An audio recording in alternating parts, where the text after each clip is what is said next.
Деновиве централното градско подрачје на Струмица почнува да добива новогодишен изглед. На булеварите веќе се поставени декоративни светлосни елементи, а палмите се обложени со светилки. Работите на терен ги работи фирмата на Link Media Plus од Скопје, која го доби тендерот на јавното претпријатие паркиралиште од Струмица за новогодишно украсување.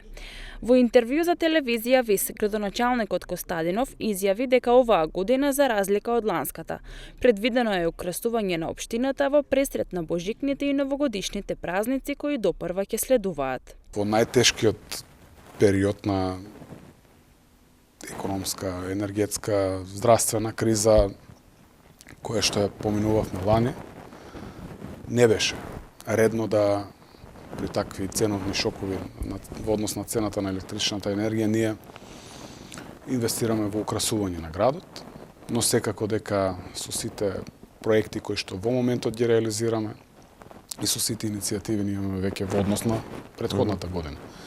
Сериозни заштеди за фактурите за електрична енергија, секако тука е и цената на гасот, која што се нормализира.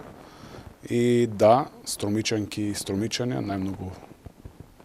најмладите струмичанчиња, заслужуваат да уживаат во едно прекрасно божикно новогодишно украсување на градот и верувам дека Струмица навистина ќе биде бајка ова 2023, преминот 2024 година.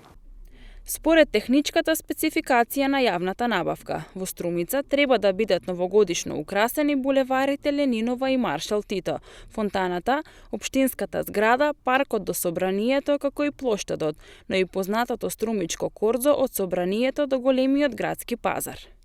Во моментот се поставува 20-метарската елка од железна конструкција со вештачко зеленило и LED светилки, а треба да бидат и поставени околу 400 декоративни светлосни украси и околу 600 метри светлосно небо кое исто така ќе се наоѓа на градскиот плоштад во Струмица.